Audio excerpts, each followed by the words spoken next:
Last week I was listening to Dante's Inferno on YouTube, the summary lah, and they were saying in the first circle of hell, Dante meets people like Homer, Julius Caesar, Aristotle, Plato, Socrates, you know, virtuous men. Julius Caesar? Caesar. Okay. Wow. Men who furthered human intelligence, the virtuous ones, okay? Okay, the point is, they were there as a deficient form of heaven. Why? Because they never believed in Christ. They were never baptized. Oh, that's it. Yeah, that's it. Doesn't make so, sense. So the point was like, it doesn't matter what kind of a man you were. By virtue of not having been baptized, you are going to go straight to hell. Go to hell, right? So, Yeah, see? So like in that case, it's just spirituality, Lord. So why must you Exactly. choose? That's right. Okay, Right? I mean, to be honest, if you look at the Catholic system in place, she is required to choose because the Catholic faith needs you to believe in one holy apostolic God, right? So if she doesn't believe that, then her Catholic faith is essentially null and void lah. But it's part of Exactly. spirituality and faith. Wow. Why must Exactly. she choose? Why must you condemn her for being Okay, interfaith? I'm No. That's not the meaning of interfaith. Huh? It's not one person having two faiths. It's two people with different faiths coming together. my God. That's Okay. like parents, I'm not what? condemning her. Essentially, I'm saying this is the church's stance. Yeah. But why must it be so absolute? Yeah. Like your people in church playing God, is it? Yeah, lor. Okay, don't get me wrong. Nobody here is playing God, okay? Exactly. I'm just saying this is what the church is saying. But you're saying she cannot be Catholic. Okay, Yeah. I'm not saying it. It's not a personal opinion. No, okay, but the point is why the church will condemn Hindu. Can't Hindu be Hindu and believe in Christ? Yeah, that's Why are right. you asking me this? It's not like I created Because the you're saying system. she What? cannot. No, she's just stating the church's stance. Brechtian. Yeah. Okay. Why? Why is all this happening? Huh? In the name of religion, all of this? Guys, wow. What? How are we going to have meaningful conversation? We are just yelling at each other. Now you make her upset. Now you all have beef with Hindu. Okay, so in my humble opinion, regardless of what anybody chooses to believe in, whatever their religion is, we should still treat everybody with respect. And to be honest, it's none of our business what someone chooses to believe in. Now, Michaela, you had a story just now where you talked about coercion, right? Now, I have a very personal story about that I can contribute. So a few years ago, I was hooking up with seeing this guy. Shush, don't laugh at me. It took me until this year to realize that what he did to me was actually considered rape. He forced me to have sex with him, and even though I said yes, it was a forced yes. I felt like I couldn't say no. Now, this guy is a pretty well-known person in Singapore. I guess he's like a mini celebrity.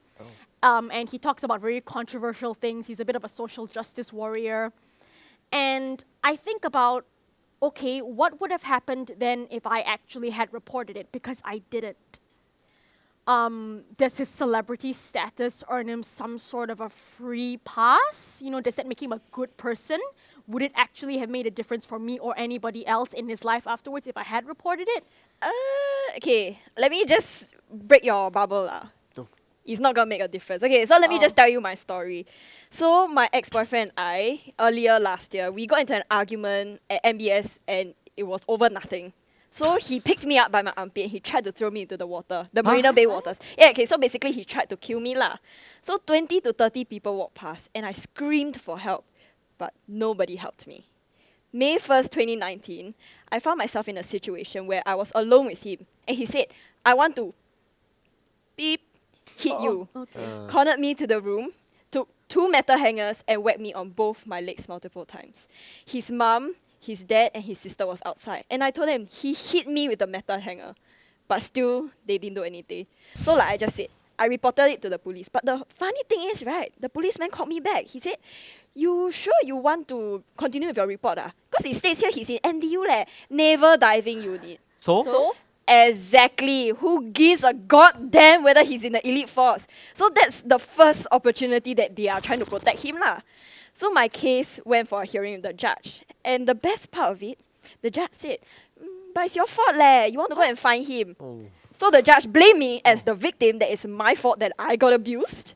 And then at the end of it, he said, your young kids can just talk about it. We'll go for mediation. So I had to go for the mediation, facing my perpetrator, knowing that they will protect him and he will probably get away with it. And then at the end of the mediation, the mediator told me, okay lah, just it's done already, just settled already. You just move on with it. Make sure you don't post on social media. So what pisses me off the most is 1 year and 5 months later, I have to live with the emotional, mental, and physical trauma. And I have to live in fear knowing that he's studying SMU business, not that far away from us. And then he gets to live his life and I can't do anything about it. Because, you know, like just now, like what Kenny said, when do we wholeheartedly put our faith in someone else? Because I trusted him, I trusted his family, I trusted our community, and most importantly, I trusted the state to have my back. But then, the trust was abused. Yeah, it's like the bystander effect, right? The more onlooker they are, the less willing they are to help. Yeah, exactly. And we have a social contract, right? That if you see someone in need, we should help them. We must help them, and the person should willingly accept the help. But for some reason, I feel like it's being shamed in our society. Okay, I have an example, very pale in comparison to what you have gone through. So I was island hopping, so it's in the middle of nowhere, right? And this group of people, and then one of them, they needed a packet of tissue desperately. And I heard it because she was so loud, so nobody has it. So I just took out my tissue packet and just passed it to her. And then she looked at me like I should have mind my own business. Like, why did I invade her privacy? Yeah. So ever since that incident, I feel a bit embarrassed or like think twice before I help someone because I feel just so embarrassed. Okay, but they were clearly being assholes, and that has Yeah. nothing to do with you. You were being a decent human being. Yeah, please help people next time. And to be honest, your situation is a bit small potatoes, yeah? Okay. Let's up the ante for a bit, shall we? Let's say your mom gets kidnapped, right? What? And you have to bomb a cineplex full of 100 people. If you Allow. bomb the cineplex, your mother lives, Okay. but the 100 people die. If you don't bomb the cineplex, your mother dies, but the 100 people live. What do you guys do? I'm going straight to the Cineplex. I love my mom. Yeah. What? Yeah. Wait, how can you be so selfish? That's 100 lives you're sacrificing for just one? Yeah, but that's the one person I know I can trust. And for the Yeah. number of things that my mom has done for me, Yeah, she's my mom, sure, but that's 100 other mothers, fathers, sons, and daughters, right? But your mom loved you unconditionally. So are you saying that there's a condition to your love for What your is the mom? condition I don't exactly. sacrifice her? Of course I'm gonna love my mom if she dies or not, right? I'm still gonna mourn for her. Okay, so what I'm hearing, okay, bear with me, I'm gonna ask you this question. Since you all think you should love the person you save, should Jesus just save the Christians then? Okay, you know what? This kind of thing, why got answer one? Somehow you bring mother out. I'm out lah. Okay. My biggest takeaway from this whole play is that if human beings are not nice to each other, this is a godless world.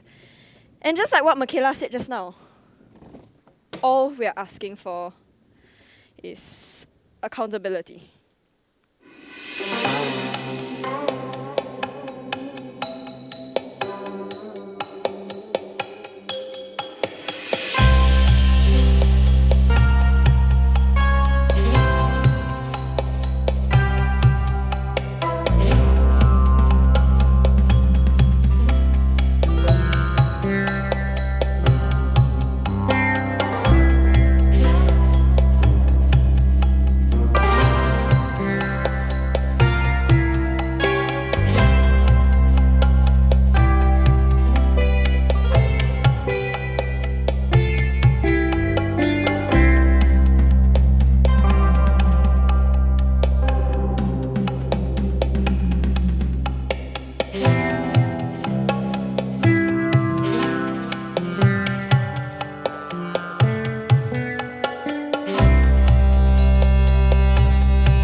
Last night I used my lavender shower gel. I had bought it some time ago, but actually it was purple, not lavender. Purple in the most magical way. As if they looked at it and said, let's make it a happy purple. The happiest purple in the world. Let's add in lots and lots of lavenders and jasmines and primroses so that everyone can smell happy and feel happy. In fact, let's add in tiny granules so that everyone can wash their bodies and feel their grime and their dirt and their filth and their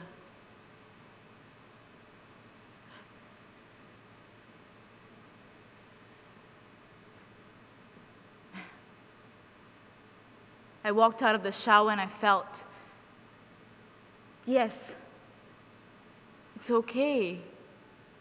I'm ready. I'm fine. I get lots of money from this. I can call my girlfriends, go out, have a drink, buy shoes or a new car. Shower gel, all the shower gels with the happiest colors and the happiest smells. Clean. Start clean.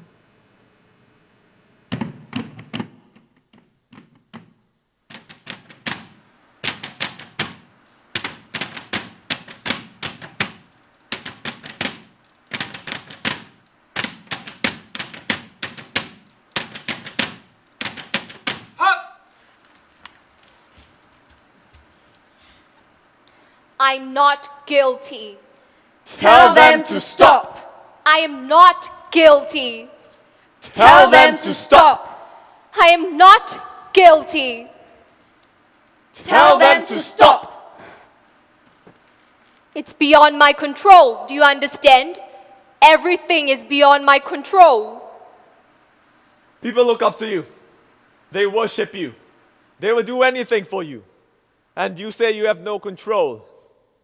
Kill me, crucify me, set me on fire, throw stones at me. Yes, I will. I charge you guilty and sentence you to death. I hope you will yourself experience the seconds, the minutes, the hours, the days and nights before death which you have brought to millions of people. Your murder will prevent the murder of others. Your death will lead to life. I can't die. You will. This time you will.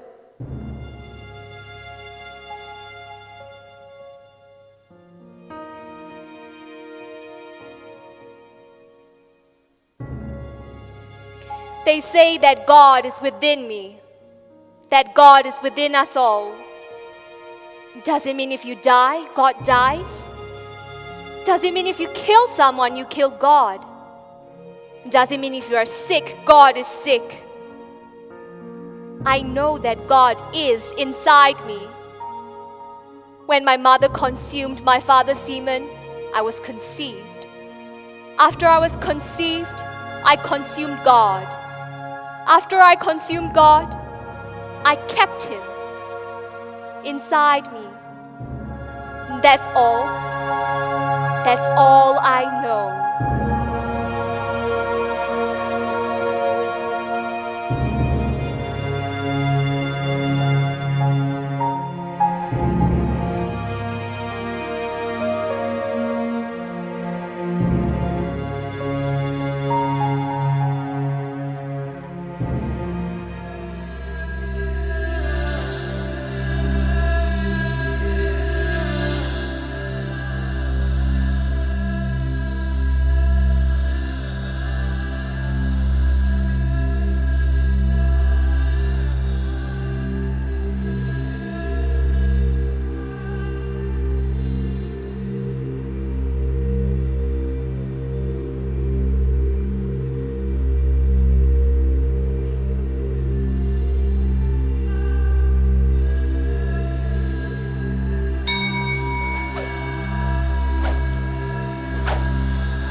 He left on a Sunday evening.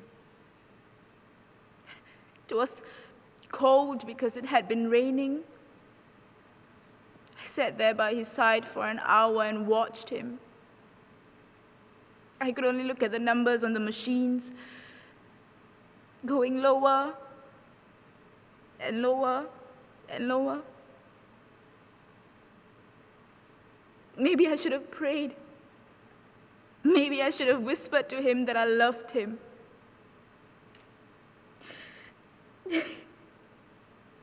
I love you. It's okay, I love you. Just go. I'll be fine. I've learned to sleep on one side of the bed. I've learned to put one cup on the table. I've learned to switch off your alarm clock. Stupid man, stupid man.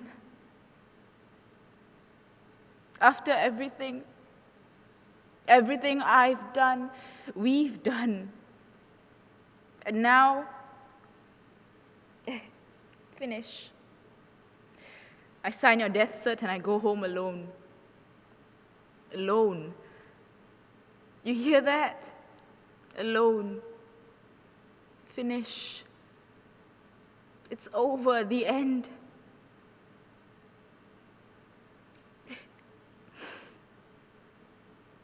The nurses came in and drew the curtains. They started switching off all the machines.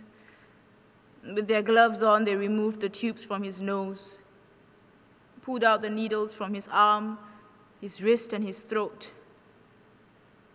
I packed his bags while they changed him. They asked me if I wanted to bring the flowers and gifts home. I said no. Then they started pushing the machines away, then a trolley with the flowers and gifts, then another trolley with the tubes and needles. I picked up his bags and I went outside. I signed his death certificate, collected his IC and Medisave forms,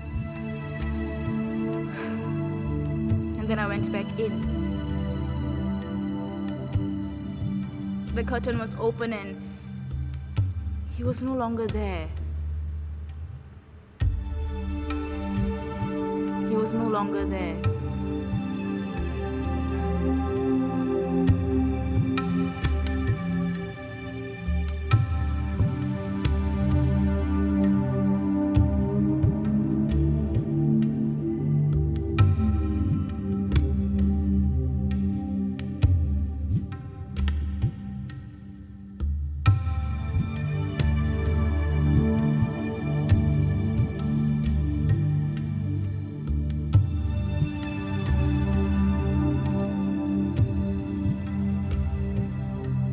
We have to live our life with compassion.